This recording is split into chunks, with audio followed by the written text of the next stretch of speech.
अब देखो पृष्ठ तनाव होता क्या है, आप लोगों ने कई बार नोटिस किया है क्या कि कोई भी जो द्रव होता है जब आप उसको फैलाते हो तो वो अपने क्षेत्रफल को न्यूनतम करने का प्रयास करता है, यानी कि सिकुड़ता है ना। और आप लोगों ने देखा होगा कि गोलाकार जो आकृति होती है, ठीक है, गोलाकार जो आकृति होती है उसका जो क्षेत्रफल होता है, पृष्ठीय क्षेत्रफल होता है वो न्यूनतम होता है, तो नॉर्मली वो उसी शेप में आ जाता है ना। तो क्या होता है, पृष्ठ तनाव किसी द्रव के सतह या पृष्ठ का एक विशिष्ट गुण होता है। कोई भी जो द्रव होती है उसकी सतह का या उसके पृष्ठ का एक विशिष्ट गुण होता है जिसके कारण द्रव का स्वतंत्र पृष्ठ सदैव अपने क्षेत्रफल को संभावित न्यूनतम करने का प्रयास करता है। मतलब इस विशिष्ट गुण यानी कि वो अपने क्षेत्रफल को न्यूनतम कर पा रहा है, किसकी वजह से, पृष्ठ तनाव की वजह से। तो पृष्ठ तनाव उस द्रव का, उसकी सतह का एक विशिष्ट गुण होता है जिसकी वजह से वो अपने द्रव जो होता है वो अपने स्वतंत्र पृष्ठ को सदैव न्यूनतम करने का या अपने क्षेत्रफल को संभावित न्यूनतम करने का प्रयास करता है।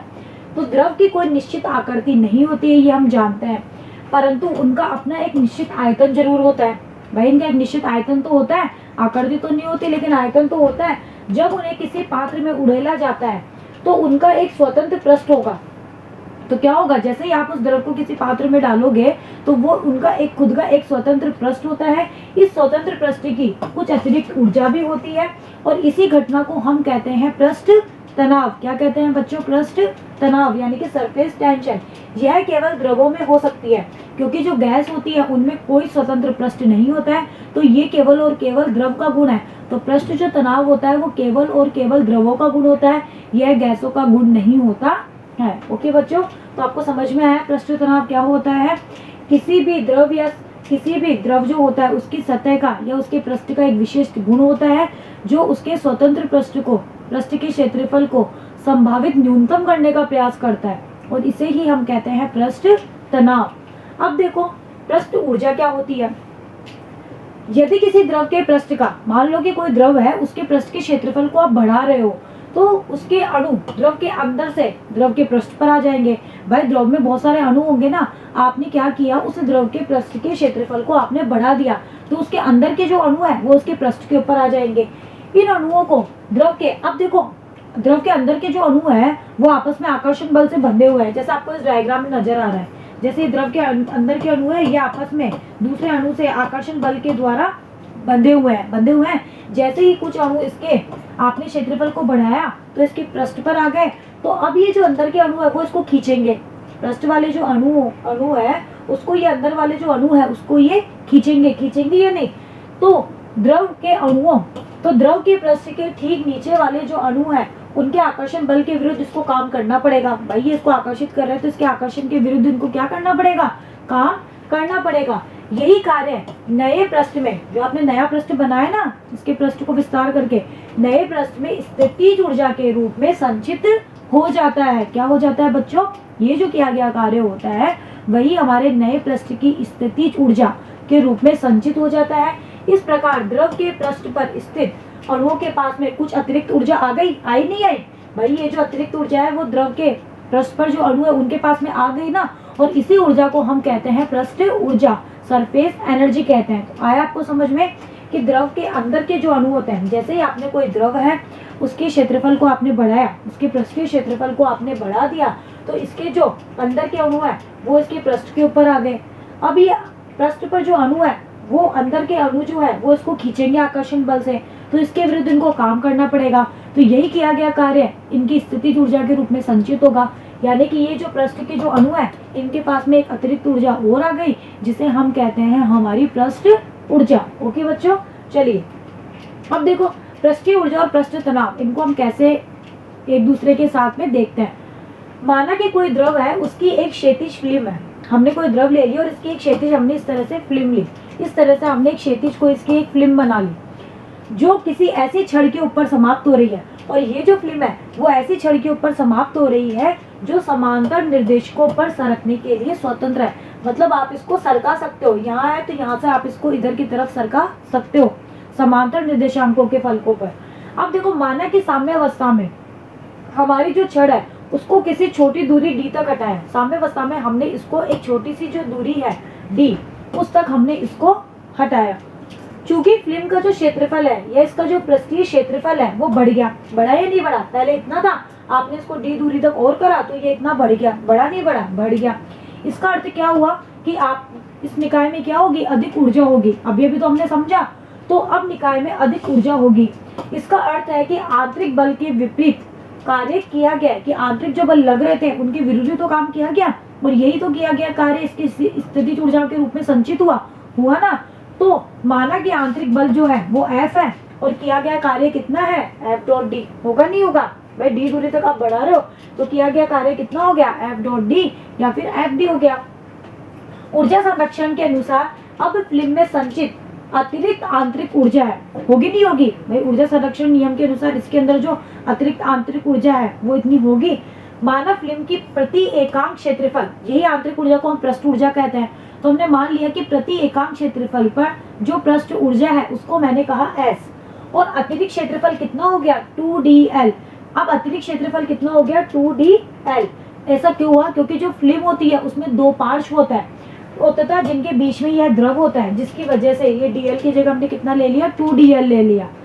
इस फिल्म के दो पृष्ठ होते हैं, अतः इसकी जो अतिरिक्त जो ऊर्जा होती है वो कितनी होती है, S इंटू 2dl बराबर FD के बराबर होगी। किए के कार्य के बराबर ये ऊर्जा होगी S 2dl बराबर FD। तो यहाँ से S की जो वैल्यू है वो कितनी आ गई, F अपॉन 2l। कितनी आ गई बच्चों, F अपॉन 2l। अब देखो ये आपको ध्यान में रखनी है कि अतिरिक्त जो ऊर्जा है या आपकी जो सरफेस एनर्जी है वो इतनी होती है, S इक्वल टू होती है F अपॉन 2l। F तो आपका आंतरिक बल है, ओके। अब L क्या है, L ये वाली लेंथ है, L ये वाली लेंथ है और D आपकी ये वाली लेंथ है, तो ये आ गया मेरा S equal to F upon 2l। यहाँ पर हमने 2dl क्यों लिया, 2d और l, ये dl का मतलब ऐसा वाला dl नहीं जो आप एक साथ लिखते हो, ये d अलग है और l अलग है। l ये वाली लेंथ है और d जो हमने बढ़ाया था ना इतना, वो चीज है। तो यहाँ पर हमने 2 क्यों लिया, 2 इसलिए लिया क्योंकि जो फिल्म होती है उसमें दो पार्ट्स होते हैं, जिसकी वजह से हमने इसको 2 से और गुना किया और यहाँ से हमने s की वैल्यू निकाल ली। तो आपको ये s का फॉर्मूला यहाँ पे ध्यान में रखना है। अब देखो राशि जो s होती है वो पृष्ठ तनाव की वजह से तो हुई, तो ये पृष्ठ तनाव का परिणाम है। अतः द्रव के प्रति एकांक क्षेत्रफल की पृष्ठीय ऊर्जा कहलाती है। यह चलित छड़ की प्रति एकांक लंबाई पर तरल द्वारा आरोपित बल है या नहीं है। अगर आप L का मान 1 कर दो तो क्या हो जाएगा, यह चलित छड़ की प्रति एकांक लंबाई पर तरल द्वारा आरोपित बल ही तो है। अब देखो यदि पदार्थ के अणु आपस में एक दूसरे को आकर्षित करते हैं, ध्यान रखिएगा, अगर पदार्थ के अणु एक दूसरे को आकर्षित करते हैं तो पृष्ठीय ऊर्जा कम होती है। क्या हो जाएगी, पृष्ठीय ऊर्जा कम हो जाएगी। जबकि यदि एक दूसरे को ये प्रतिकर्षित करते हैं तो क्या हो जाती है, पृष्ठीय ऊर्जा बढ़ जाती है। तो ये आपको ध्यान में रखना है। इस प्रकार और अधिक उपयुक्त रूप में हम क्या कह सकते हैं कि पृष्ठीय ऊर्जा दोनों पदार्थों के मध्य अंतर पृष्ठ की ऊर्जा होती है नहीं होती है, तथा यह दोनों के ऊपर डिपेंड करती है। अगर पदार्थ के अणु एक दूसरे को आकर्षित कर रहे हैं तो S का मान घटेगा, और अगर पदार्थ के अणु एक दूसरे को प्रतिकर्षित कर रहे हैं तो S का मान बढ़ेगा। ओके बच्चों, तो ये थी हमारी पृष्ठीय ऊर्जा। अब देखो इनके आधार पर हम लोग क्या निष्कर्ष निकाल सकते हैं जो अब तक हमने पढ़ा।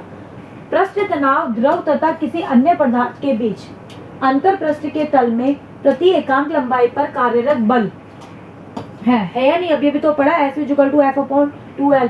यह द्रव के भीतर के अणुओं की तुलना में अंतर पृष्ठ के अणुओं की अतिरिक्त ऊर्जा होती है। बताया ना मैंने कि ये जो ऊर्जा होती है पृष्ठ पर जो अणु होते हैं उनकी ऊर्जा होती है, बाकी भीतर वाले, तो भीतर के अणुओं की तुलना में अंतर पृष्ठ के अणुओं की अतिरिक्त ऊर्जा ही तो हमारी पृष्ठीय ऊर्जा थी। तो पृष्ठ ऊर्जा के बारे में एक चीज हमें ये समझ में आई, मतलब जो हमने पढ़ा अब हम उसको थ्योरी में लिख रहे हैं कि हमने क्या पढ़ा। अब देखिए नेक्स्ट क्या है कि अंतर पृष्ठ के किसी बिंदु पर हम पृष्ठ तल में एक रेखा खींचते हैं। अंतर पृष्ठ के किसी बिंदु पर हमने पृष्ठ तल में एक रेखा खींच ली, जो भी हमारा तरल है उसके अंतर पृष्ठ के किसी बिंदु पर हमने पृष्ठ तल में एक रेखा खींच ली। ये रेखा सीमा रेखा नहीं है, ओके। अब देखो इस रेखा के प्रति एकांक लंबाई पर, ये जो रेखा हमने खींची है इसके प्रति एकांक लंबाई पर रेखा के लंबवत परिमाण में समान और दिशा में विपरीत पृष्ठ बल S की हमने कल्पना करी है। जो पृष्ठ बल इसके ऊपर लग रहे हैं S, उनकी हमने कल्पना करी है। अब देखो यह रेखा जो है वो साम्यावस्था में, यानी कि ये जो रेखा है वो हमारी साम्यावस्था में खींची है हमने, और अधिक स्पष्टता के लिए पृष्ठ पर परमाणु तथा अणुओं की रेखा की एक हमने कल्पना करी है। अब देखो इस रेखा के बाईं ओर जो परमाणु होंगे ना, वो इस रेखा को अपनी ओर ले जाना चाहेंगे या नहीं। इस रेखा के दाईं ओर जो परमाणु होंगे वो इसे अपनी ओर ले जाना चाहेंगे, ऐसा ही तो होगा। तो तनाव की स्थिति में यह परमाणुओं की रेखा साम्य अवस्था में होगी। तो जब यहाँ पर पृष्ठ तनाव होगा ना, तो उस कंडीशन में तो ये रेखा साम्य अवस्था में है, ना ये बाईं ओर जा रही है ना ये दाईं ओर जा रही है, ये साम्य अवस्था में है। यदि वास्तव में रेखा अंतर पृष्ठ की सीमांत रेखा, अगर आपने इस रेखा को सीमांत रेखा पे खींच दिया तो केवल अंदर की ओर प्रति एकांक लंबाई में लगने वाला बल S होगा। अगर आपने इसको सीमा रेखा पर खींच दिया तो उस कंडीशन में केवल और केवल अंदर की ओर एक बल लगेगा S वो क्या होगा, अंदर की ओर प्रति एकांक लंबाई में लगने वाला बल S होगा, केवल अंदर की ओर लगेगा तब। तो ये हमें चीज समझ में यहाँ पे आई। मतलब कुल मिला के हमने पृष्ठ तनाव, पृष्ठीय ऊर्जा, इन सब के बारे में यहाँ पे अच्छे से जान लिया। सिर्फ और सिर्फ पृष्ठीय ऊर्जा से तात्पर्य हमने क्या कहा कि जैसे ही हमने हमारा जो द्रव है उसके पृष्ठ को बढ़ाया तो उस कंडीशन में अंदर के जो अणु थे वो कुछ पृष्ठ पर आ गए। अब वो अंदर के अणु जो है उनके ऊपर, जो पृष्ठ पर आए हुए जो अणु है, अंदर के अणु उनके ऊपर आकर्षण बल लगा रहे हैं, जिसकी वजह से इनको काम करना पड़ रहा है और यही काम इनकी पृष्ठीय ऊर्जा होती है ना, ऊर्जा के रूप में संचित हुआ, जिसको हमने पृष्ठीय ऊर्जा कहा। अब देखो पृष्ठ तनाव का जो मान होता है वो ताप के ऊपर डिपेंड करता है। ये भी एक इम्पोर्टेंट फैक्ट है जो आपको ध्यान में रखना है। शांता के समान पृष्ठ तनाव का जो मान होता है वो ताप वृद्धि के साथ कम हो जाता है। तो जैसे जैसे आप टेम्परेचर का मान बढ़ाओगे, जैसे जैसे आप टेम्परेचर को बढ़ाओगे तो क्या होता है, पृष्ठ तनाव जो होता है वो कम होता जाता है। ओके बच्चों, तो ये आप ध्यान में रखना, जैसे शांता का था वैसे ही इसका है, ताप वृद्धि के साथ ये कम हो जाता है। अब देखो हमने एक डायग्राम बनाया है, इस डायग्राम में हमने एक कांच की प्लेट ली है और इस कांच की प्लेट को एक तरल में के ऊपर ऐसे इस तरह से रखा है और इसके इधर की तरफ हमने एक तुला जोड़ दी, होती है ना तराजू टाइप, तुला जोड़ दी। पहले हमने इसके ऊपर इस तरह से वेट रखा कि ये साम्य अवस्था में है, ठीक है। फिर हमने इसके ऊपर एक अतिरिक्त वेट और रख दिया, उस अतिरिक्त वेट को मैंने नाम दिया W।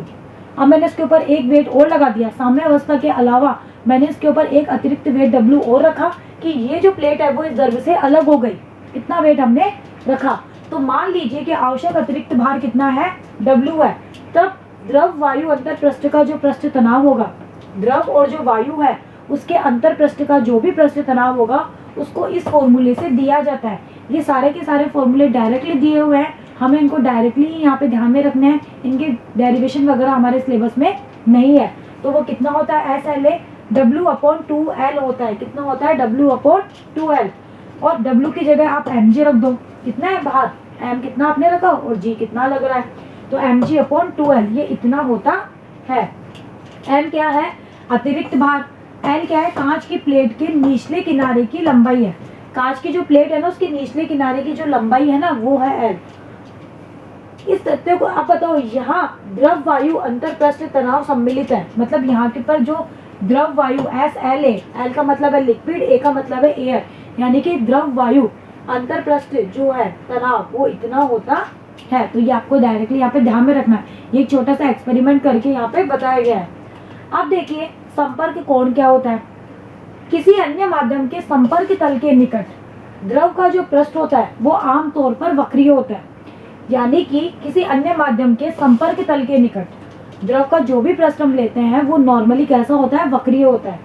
संपर्क बिंदु पर, कोई भी जो संपर्क बिंदु होता है जहां पर ये संपर्क में आ रहे हैं, तो संपर्क बिंदु पर द्रव पृष्ठ पर स्पर्शजा, संपर्क जो बिंदु होता है उस पर द्रव पृष्ठ पर जो स्पर्शजा होती है वो, तथा द्रव के अंदर जो ठोस पृष्ठ होता है उस पर जो स्पर्शजा होती है, उनके बीच का जो एंगल होता है उसे ही हम संपर्क कोण थीटा कहते हैं।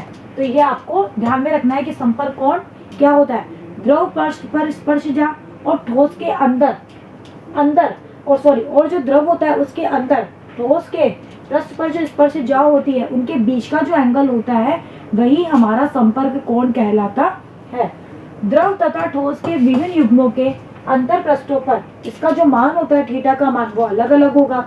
संपर्क कोण का मान यह दर्शाता है कि कोई द्रव किसी ठोस के पृष्ठ पर फैलेगा अथवा इस पर बूंदे बनाएगा। मतलब इस संपर्क कोण की सहायता से ही हम ये पता लगा सकते हैं कि किसी ठोस के ऊपर जब हमने द्रव को डाला तो ये फैल जाएगा या ये बूंद के रूप में रहेगा। जैसे आपने देखा होगा ना, कमल के पत्ते के ऊपर पानी जो होता है वो बूंद के रूप में होता है, और इसी पानी को आप प्लास्टिक पे डालो तो वो फैल जाता है, फैलता है या नहीं। तो ये डिपेंड किस पे करता है, ये हमारा डिपेंड करता है संपर्क कोण के ऊपर।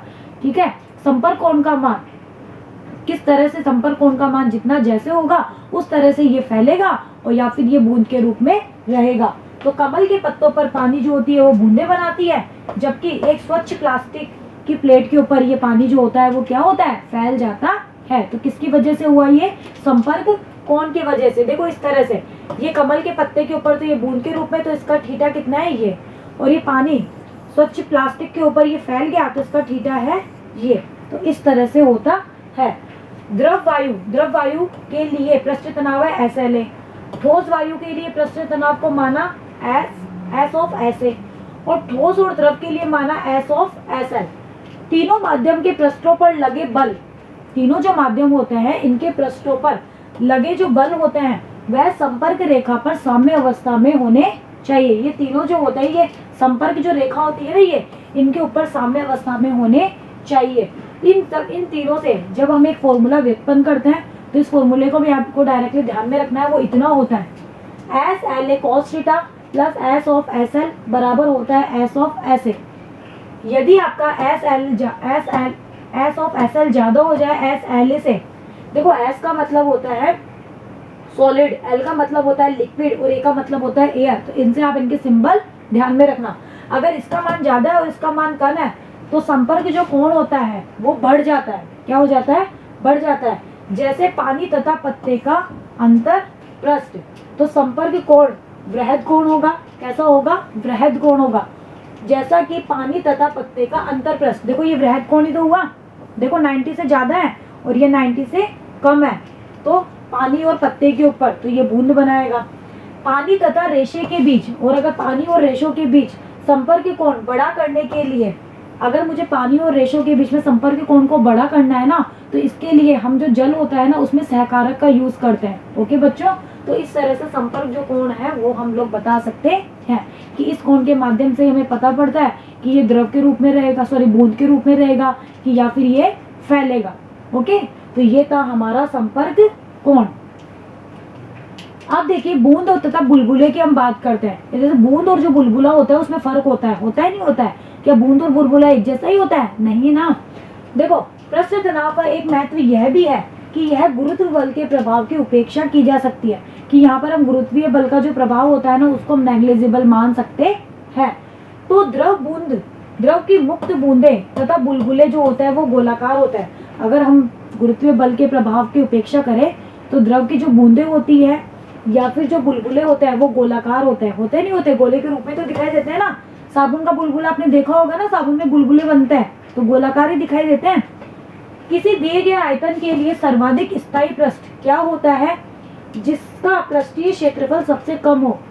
कोई भी दिए गए आयतन के लिए सर्वाधिक स्थायी पृष्ठ हमेशा वही होगा जिसका पृष्ठीय क्षेत्रफल सबसे कम हो, और गोले का पृष्ठीय क्षेत्रफल कम होता है, इसलिए इनकी आकृति कैसी होती है? गोलाकार होती है। यदि गुरुत्व बल तथा अन्य बल को हम नहीं ले तो द्रव की जो बूंदें होती है वो गोल होती है।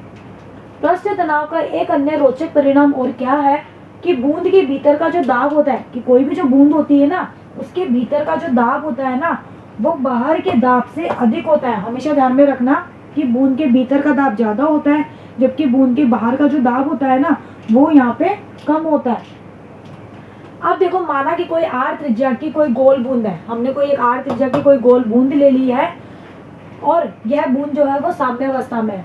अब इस बूंद की जो त्रिज्या है उसको मुझे डेल्टा r से बढ़ाना है। ये जो बूंद है इसकी जो त्रिज्या इसको मैंने डेल्टा r से बढ़ा दिया।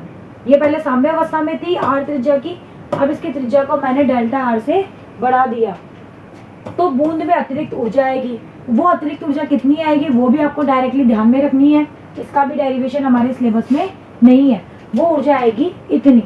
अब देखो यदि बूंद साम्य अवस्था में है तो खर्च की गई यह ऊर्जा बूंद के भीतर और बूंद के बाहर, डेफिनेट सी बात है कि बूंद के भीतर दाब कुछ और होगा और बूंद के बाहर जो दाब है वो कुछ और होगा।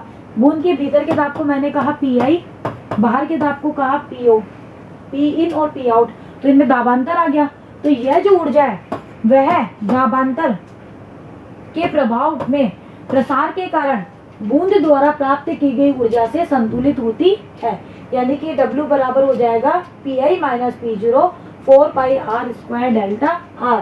यहाँ किया गया कार्य इतना होगा, ये दाबांतर और इस तरह से होगा। और जब आप यहाँ से इसको SLA के फॉर्म में निकालोगे, ये सारी चीज़ आपको डायरेक्टली ध्यान रखनी है। देखो थोड़ा सा ये चीज़ हमारे लिए टिपिकल जरूर पड़ेगी, क्यों? क्योंकि हम यहाँ पर जो भी पढ़ रहे हैं वो सारी की सारी चीज़ें डायरेक्टली पढ़ रहे हैं, इनके डेरिवेशन हमारे सिलेबस में नहीं है। तो आपको सिर्फ एक ध्यान में रखने वाली चीज़ें हैं, बस इनके जो डायरेक्ट रिजल्ट है वो आपको ध्यान में रखने हैं। तो यहाँ से Pi माइनस P0 जो होता है वो इतना आता है 2SLA अपॉन R। व्यापक रूप में किसी द्रव गैस अंतरपृष्ठ के लिए उत्तल पार्श्व की ओर दाब का जो मान होता है वो अवतल पार्श्व की ओर के दाब के मान से अधिक होता है। उत्तल पार्श्व की ओर दाब का जो मान होता है वो अवतल पार्श्व की ओर दाब के मान से अधिक होता है। जैसे किसी द्रव के भीतर कोई वायु का बुलबुला है, कोई द्रव है उसके भीतर जो वायु का बुलबुला है, तो यह वायु का बुलबुला अधिक दाब के ऊपर होगा। किसी बुलबुले की जो बनावट होती है वो बूंद अथवा किसी गुहिका से भिन्न होती है ना, सेम थोड़ी होती है। बुलबुले जो होते हैं इसके अंदर दो अंतरपृष्ठ होते हैं, होते हैं ना। तो इस तर्क के आधार पर अगर मैं बुलबुले के लिए Pi माइनस P0 लिखूं तो यहाँ पर एक दो और आ जाएगा, यानी कि ये 4 हो जाएगा। तो बुलबुले के लिए दाबांतर का फॉर्मूला इतना होता है, जबकि बूंद के लिए दाबांतर का फॉर्मूला इतना होता है। ये आपको ध्यान में रखना है। इसी कारण साबुन का जो बुलबुला है बनाने के लिए हमें तेजी से फूंकना पड़ता है, तेजी से जोर लगाना पड़ता है ना, लेकिन इतना भी नहीं, ठीक है। अंदर थोड़ा अधिक दाब होना ही चाहिए, ओके, क्योंकि आप बहुत ज्यादा तेजी से लगाओगे तो फूट जाएगा, होता है ना ऐसा। तो ये जो चीज है ये तो हमारे साबुन के या बुलबुले के लिए है। तो बुलबुले के लिए दाबांतर होता है 4SLA अपॉन R। चलिए, तो ये तो था हमारा बुलबुला और बूंद के बारे में हमने चर्चा करी और इनके लिए हमने दाबांतर के फॉर्मूले देखे। तो अब हम बात करते हैं केश के उन्नयन क्या होता है। देखो उन्नयन का मतलब होता है ऊपर उठना। तो देखो क्या होता है, किसी पतली नली में गुरुत्व के विरुद्ध, राइट, कोई भी चीज गुरुत्वाकर्षण के कारण नीचे आती है, लेकिन अगर एक पतली नली में गुरुत्वाकर्षण के विरुद्ध जल का ऊपर उठना किसी वक्रित द्रव्य वायु अंतरपृष्ठ के दोनों ओर दाब में अंतर के परिणाम स्वरूप होता है। यानी कि गुरुत्व के विरुद्ध कोई पतली नली है, उसमें जल ऊपर उठ रहा है, जबकि गुरुत्वाकर्षण तो उसको नीचे खींचना चाहिए, लेकिन वो ऊपर उठ रहा है। क्यों वो उठ रहा है? इसकी वजह से द्रव और जो वायु है उसके अंतरपृष्ठ के दोनों ओर जो दाब है उसमें अंतर के कारण ऐसा हो रहा है। तो इसे ही हम कहते हैं केशिकीय उन्नयन। अब देखो क्या होता है, लैटिन भाषा में यह शब्द कैपिला, यह जो शब्द है वो कैपिला है, और इस कैपिला का अर्थ होता है केश, यानी कि बाल। यानी कि यदि कोई नली केश की भांति, हमारे बाल कितने पतले होते हैं ना, तो अगर कोई नली केश की भांति, हमारे बालों की भांति बहुत पतली है, तो उस नली में उन्नयन बहुत अधिक होगा। जितनी पतली नली होगी उसमें जल का स्तर उतना ही ज्यादा ऊपर उठेगा, यानी कि उसका उन्नयन उतना ही होगा। इसी तथ्य को देखने के लिए ऐसी वृत्ताकार अनुप्रस्थ काट या एक त्रिज्या की ऊर्ध्वाधर कोई हमने केश नली ले ली, जिसकी ऊर्ध्वाधर, इसकी त्रिज्या को हमने कितना माना है? A माना है, और इसको हमने जल से भरे किसी बर्तन में, किसी खुले बर्तन में इसको हमने डुबो दिया। हमने कोई एक केश की नली ले ली है जिसकी त्रिज्या है A, और हमने कोई एक जल से भरा हुआ बर्तन है जिसमें खुला है वो ऊपर से, उसमें हमने उसको डुबो दिया।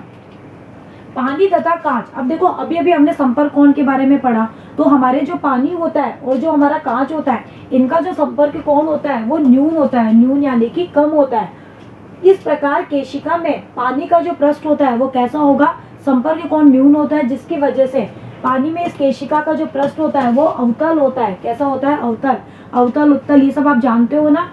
इसका अर्थ है कि शीर्ष जो होता है वो पृष्ठ के दोनों ओर दाबांतर है, यानी कि इसका जो शीर्ष पृष्ठ है उसके दोनों ओर दाबांतर है। तो देखो ये जो दाबांतर है वो कितना आता है? Pi माइनस P0 मैंने कहा, अंदर और बाहर, तो दाबांतर हो गया Pi माइनस P0। अभी भी हमने पढ़ा कितना होता है? 2S upon R। यहाँ पर जब आप R की वैल्यू इस फॉर्मूले से यहाँ से निकालेंगे, ये एंगल है थीटा, ये चीज है R और ये चीज है A, तो यहाँ से इसकी वैल्यू आएगी A sec थीटा। कितनी आएगी? A sec theta. और sec को जब आप ऊपर लेके जाओगे तो ये हो जाएगा cos।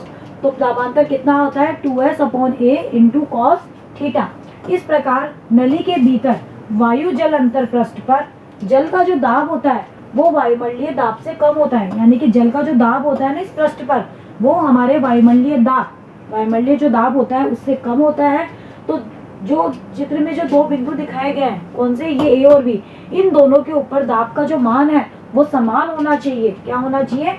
इन दोनों बिंदुओं पर दाब का मान समान होना चाहिए। इस बिंदु पर कोई बिंदु है, यहाँ पर ए, यहाँ पर है बी, इन पर दाब का मान समान होना चाहिए। यहाँ दाब है P0 और यहाँ पर जो दाब है वो मेरा P है। तो दाब का मान जब हम समान करेंगे तो कितना आ जाएगा? P0 plus H rho g बराबर PI बराबर PA। भाई अंदर जो दाब होगा वो PA के बराबर हो जाएगा इसके। तो यहाँ से हमारे पास में इक्वेशन आ गई ये सब चीजें हम लोग पहले पढ़ चुके हैं, जो हमारी फर्स्ट सेकंड वीडियो उनमें पढ़ चुके हैं। रो क्या है? ये रो जो है वो जल का घनत्व है, और जो ये H है ना, इसे ही हम कहते हैं केशिकीय उन्नयन, कि ये कितना अधिक ऊपर उठा, केशिकीय उन्नयन हुआ इसका। तो इन समीकरणों से H rho g बराबर कितना आ गया? PI माइनस P0 के बराबर आ गया। P0 को इधर ले गए तो H rho g बराबर आ गया PI minus P0। PI minus P और अभी हमने निकाला कितना है? 2s cos theta upon a, है या नहीं है? तो केशिकीय उन्नयन का जो कारण है वो किसकी वजह से? ये जो केशिकीय उन्नयन हो रहा है ये किसकी वजह से हो रहा है? ये पृष्ठ तनाव की वजह से ही हो रहा है। ए के लघु मानों के लिए अगर ए का मान कम होगा तो इस H का मान ज्यादा होगा। तो ए के लघु मानों के लिए यह अधिक होता है, यानी कि जितना कम, यानी कि जितनी पतली नली होगी उसका केशिकीय उन्नयन उतना ही अधिक होगा। और ये चीज हम लोगों ने अभी थ्योरी में भी देखी ना, हमने बिल्कुल पतली नली ली, बालों के जैसी ली ना। बारीक या अत्यधिक पतली केशिका में प्रतिरूप तौर से यह कुछ सेंटीमीटर कोटि का होता है। तो केशिकीय उन्नयन आपको समझ में आया? जितनी पतली नली होती है उसके लिए H का मान उतना ही ज्यादा होता है, यानी कि उसमें जल का स्तर उतना ही ज्यादा होगा। और इसका ये वाला फॉर्मूला आपको ध्यान में रखना है। ओके बच्चों, चलिए अब हम बात करते हैं अपमार्जक। वैसे अपमार्जक सुना होगा ना आप लोगों ने साबुन वगैरह के बारे में। तो अपमार्जक वगैरह मतलब ये अपमार्जक कैसे क्या काम करते हैं उसके बारे में हम लोग बात करते हैं। ये हमारे इस चैप्टर का लास्ट टॉपिक है, इसके साथ हमारा ये चैप्टर फिनिश हो जाएगा। देखो सर्फ या जो अपमार्जक होते हैं इनको पानी में मिलाने पर पानी का जो पृष्ठ तनाव होता है ना वो घट जाता है। यानी कि जैसे ही आप किसी सर्फ या अपमार्जक को पानी में मिलाते हो तो पानी का जो पृष्ठ तनाव होता है ना वो घट जाता है, और पानी कपड़े के जो सूक्ष्म छिद्र होते हैं ना उनमें आसानी से चला जाता है। अन्यथा हमारा अगर शुद्ध पानी होता है तो उसका जो पृष्ठ तनाव होता है वो ज्यादा होता है, जिसकी वजह से ये हमारे जो कपड़े के सूक्ष्म छिद्र होता है उन तक नहीं पहुंच पाता। तो मैल या चिकनाई युक्त पदार्थ के कण तथा पानी के बीच आसंजक बलों का जो मान होता है वो सहसंजक बलों से अधिक होता है। आसंजक और सहसंजक बल क्या होता है ये आप लोग केमिस्ट्री में भी पढ़ते हो ना। इस प्रकार ऐसा जल मैल को बाहर निकाल देता है और कपड़ों की जो सफाई होती है वो बहुत अच्छे से हो जाती है। मतलब कुल मिला के अपमार्जक का जो होता है वो क्या करते हैं, ये पानी के साथ मिलके इसके पृष्ठ तनाव को कम कर देते हैं, जिसकी वजह से यह कपड़ों के जो छेद होते हैं उनमें आसानी से पहुंच जाता है और वहां से धूल मिट्टी के जो कण होते हैं या चिकनाई युक्त जो कण होते हैं उनको बाहर निकाल देता है और हमारे जो कपड़े होते हैं वो साफ हो जाते हैं। इसी तरह से अगर आप ऊनी जो कपड़े होते हैं उनकी धुलाई के लिए हम पेट्रोल वगैरह का यूज करते हैं ना, क्योंकि पेट्रोल का यूज करने से पृष्ठ तनाव और भी कम हो जाता है, जिससे मैल कण आसानी से छूट जाते हैं और बहुत अच्छे से सफाई हो जाती है। तो आप लोग ड्राई क्लीन वगैरह पे कपड़े डालते हो ना, तो वहाँ ये लोग करते क्या है, इन्हीं चीजों का तो यूज करते हैं, पेट्रोल वगैरह का इन सब का तो यूज करते हैं। ड्राई क्लीन जो सॉल्यूशंस आते हैं तो इन सब चीजों का यूज करके ये लोग आसानी से जो गंदगी होती है कपड़ों में से उनको निकाल देते हैं। तो इसका जो डायग्राम है वो इस तरह से समझिए, जैसे ये कोई पानी है और ये साबुन, हेयर पिन जैसी आकृति होती है ना, हेयर पिन जो यूज करते हैं, साबुन के जो अणु है उनकी हमने हेयर पिन जैसी आकृति बताई है। अब देखो ये पानी में मिल गए तो हमें इस तरह से दिखाई दिया। तो पानी से आकृष्ट साबुन अणुओं के शीर्ष, ये जो साबुन के जो अणु होते हैं ये पानी से बंधे हुए रहते हैं, इनका जो एक सिरा होता है वो पानी से बंधा हुआ रहता है।